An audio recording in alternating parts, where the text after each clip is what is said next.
With criticism against WWE addressed and more, this is Wrestling Rambles. My name is John, and you're watching the Wrestling Report.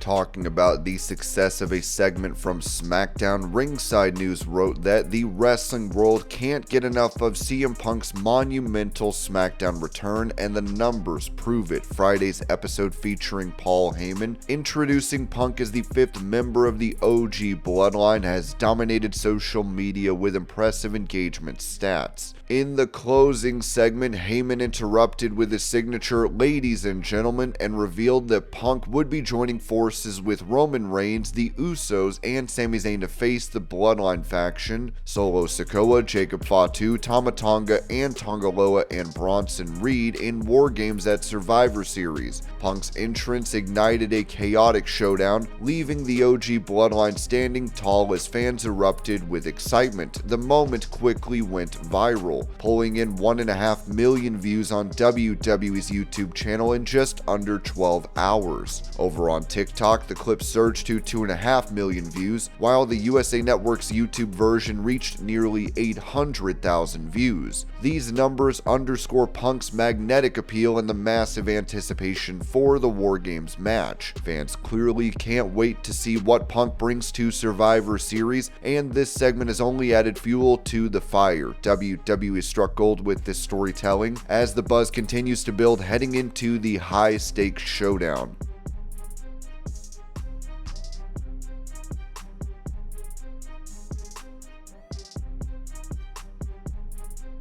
Asked if he would potentially appear on WWE programming, TNA's Steve Maclin told "That's wrestling. If it happens, it happens. I'm very happy with where I am in my spot right now in TNA. Obviously, with the crossover, it'd be awesome because it gets more eyes on me and TNA itself. But I'm just happy with the direction right now and the stories that I'm going through. My feud right now with Josh, I'm enjoying it. But if something was to happen, who knows? Maybe Rumble time."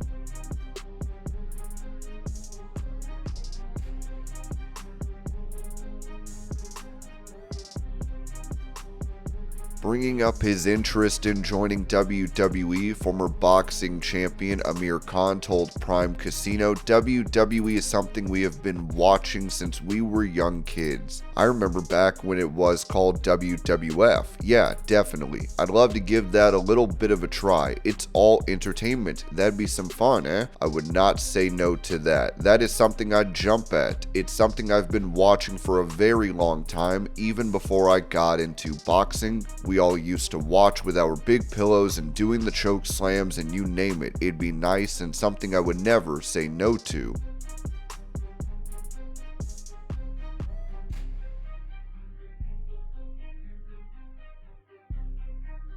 Mentioning his ability as a heel, TNA's AJ Francis said this to TMZ Sports, "I'm the best heel in TNA. I'm honestly the best heel in the business. If you don't believe me, debate your barber. Don't debate me. With the year that I've had at TNA between making Joe Hendry a star, feuding with the Hardys, stealing the show with PCO at Slammiversary, I mean, it's time for me to get a world title shot." With his TNA deal expiring in December, Francis said this to Cultaholic Wrestling regarding his future. "Do I believe you are going to push me the way I deserve to be pushed? And how much money am I going to make? That's very simple."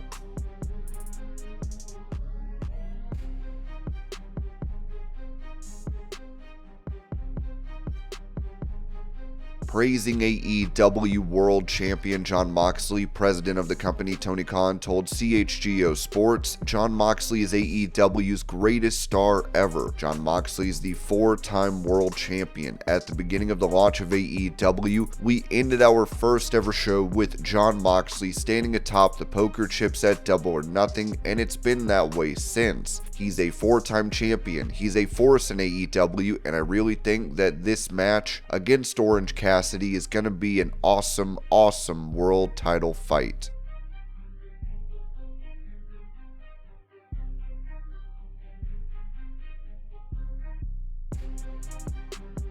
Touching on the match at Full Gear he is set for against Jon Moxley, Orange Cassidy said this to the New York Post Sports. "I'm afraid that the longer this goes on, the more he is going to influence other people. We literally see what his idea of changing the future and changing AEW for the better looks like. More people that you care about are going to get hurt, and their careers will probably end. The future is full of young, talented, impressionable wrestlers. He wants to make AEW better, but the way he wants to do it should not mean we need to sacrifice our own. I think it's important that it stops now."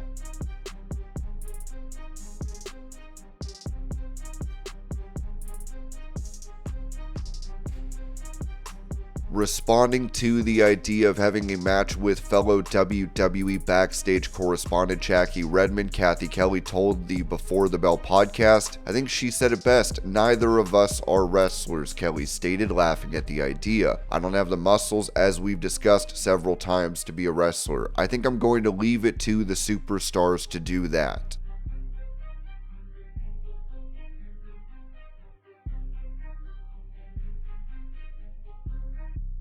Recalling the time he teamed with CM Punk at Survivor Series in 2006 and noting if he had any issues with Punk, Matt Hardy said this on his Extreme Life podcast. "I don't have any issues with Punk. I think Punk is extremely talented. I think he's great. The only thing I said, which people will hold over my head like, oh my god, he doesn't like CM Punk, was that I think he was wrong in the All Out deal where he called out the Elite and Adam Page and everything else. I just think he was in the wrong there and kind of started that problem. I don't have issues with Punk. I think Punk is talented. He's very special. He truly is one of a kind, especially in the way he connects with people."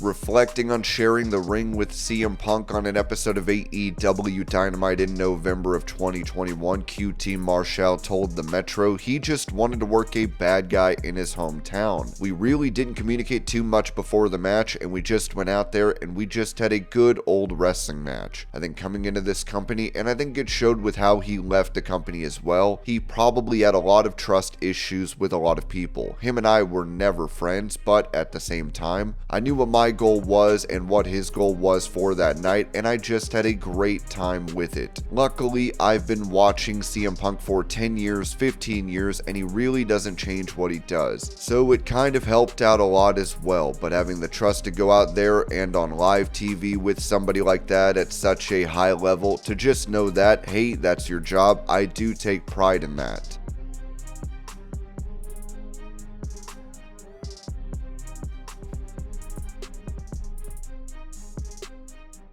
In some unfortunate news, AEW's Chris Hero revealed that his mother passed away, writing, "After a short and intense bout with cancer, my mother passed away earlier this week. Mary Lou Bryant, Schauen, or Spradlin, depending on when or how you knew her, was born in Nuremberg, Germany in 1948 to a 17-year-old Fraulein named Anneliese and her United States serviceman boyfriend William. Shortly thereafter, my grandparents made the move to the United States, and my mom grew up in Kettering, Ohio. Being half German and growing up in the US in the 50s and 60s, as you can imagine, was a challenge. After graduating from Fairmont East in 1966, my mom would go on to work at Wright-Patterson Air Force Base and later the Meade Corporation. My mom wanted a child more than anything, but it was easier said than done. She miscarried twice, and that was crushing for her. In spite of that, she decided to try a third and final time with my father, Larry Spradlin. I was due on my mom's birthday, January 30th, so just imagine how terrified she was as she awoke on Christmas Eve, blood everywhere, unable to feel me even budge. A few hours later at Miami Valley Hospital, William Christopher Spradlin was born. My mom would always mention how her newborn baby boy, 1 month premature, 6 pounds 7 ounces, made it out of the hospital before she did. She decided then and there to do her very best to give me a better life than she'd had. She would try her damnedest to give me anything I ever wanted. I was an only child born on Christmas Eve, and my mom was determined to spoil me. Memories from my childhood are jam-packed with adventures with my mom.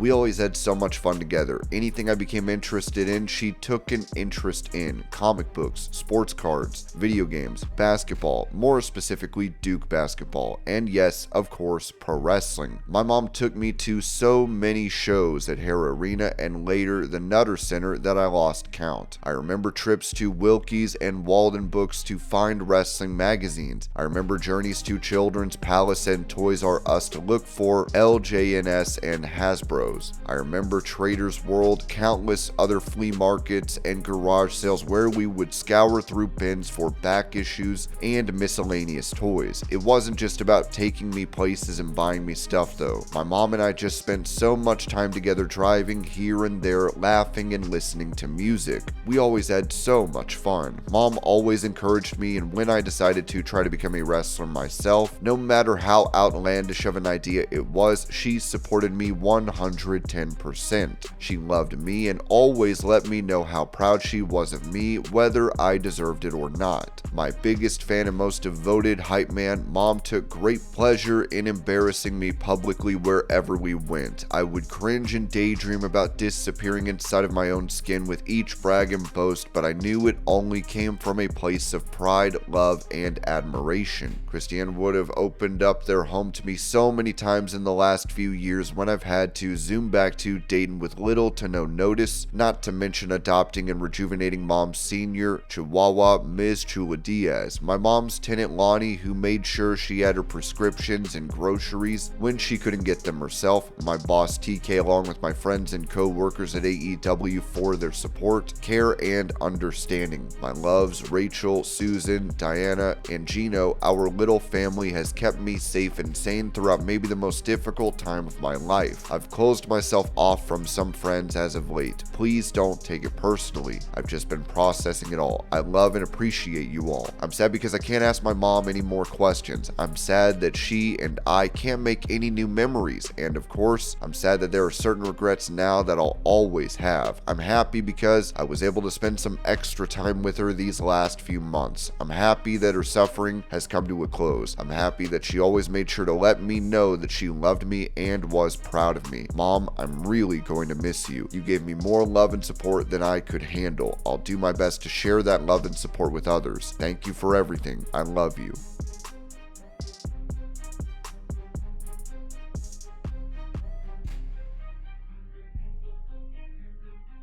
Also, Triple H would address those that are critical of the modern WWE style with ringside news writing. During an appearance on Greg and the Morning Buzz, Triple H opened up about juggling the demands of fans, performers, and tradition. When asked if his old school wrestling buddies ever text him to complain about how WWE used to be better, the WWE legend had a classic response. Nobody actually texts me during the show because they know I'm not going to answer for the most part, he quipped, but he acknowledged the generational divide in wrestling, adding, there are some older performers that look at the way kids perform today and they say they're just not doing it right. They don't need to do all this. I get that, but it's the way kids consume it today. Comparing wrestlers' evolution to music, Triple H continued, how many people, as you see them get older, say music today sucks. Back in my day, that's when they made good music. No, you're just old, dude. The 14-time world champ stressed that WWE's focus isn't about catering to nostalgia, but instead giving the current generation what they want. If it becomes about what I want, then the show will die. It is about what they want and that overall big picture.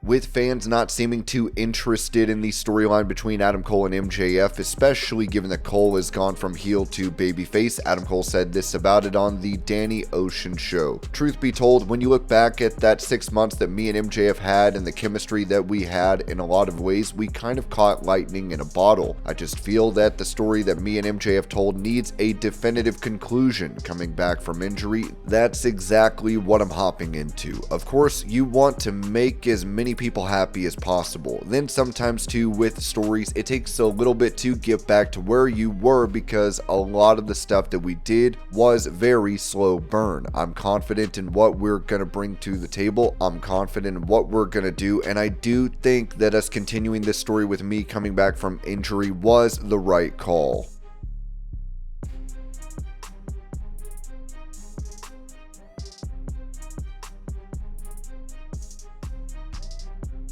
Touching on the storyline between Kevin Owens and Cody Rhodes, Ringside News wrote that Kevin Owens and Cody Rhodes are in the middle of a big rivalry. They had to be separated during the November 22nd episode of SmackDown as they traded big words with each other. That recent performance was just scratching the surface. Although a match with Kevin Owens versus Cody Rhodes hasn't been locked down, they will collide. The two made that very clear in this rivalry, one that included Owens cutting a couple promos from the comfort of his car. Sean Ross Sapp noted on Fightful Select that Kevin Owens' performance in his promo gained a lot of buzz among those we talked to in the company. After all, he's cut some serious promos in the build towards his match with Cody Rhodes. Kevin Owens has also thrown some real history in his storyline with the American Nightmare. Having Randy Orton in the mix has also heightened the drama, as KO took the Apex Predator out with a pile driver during the November 8th WWE SmackDown. PW Insider recently reported that Kevin Owens and Cody Rhodes' match is set to take place during Saturday night's main event on December 14th at the Nassau Veterans Memorial Coliseum in Long Island, New York. We will have to see how this turns out because those two have a lot of heat between them at this point.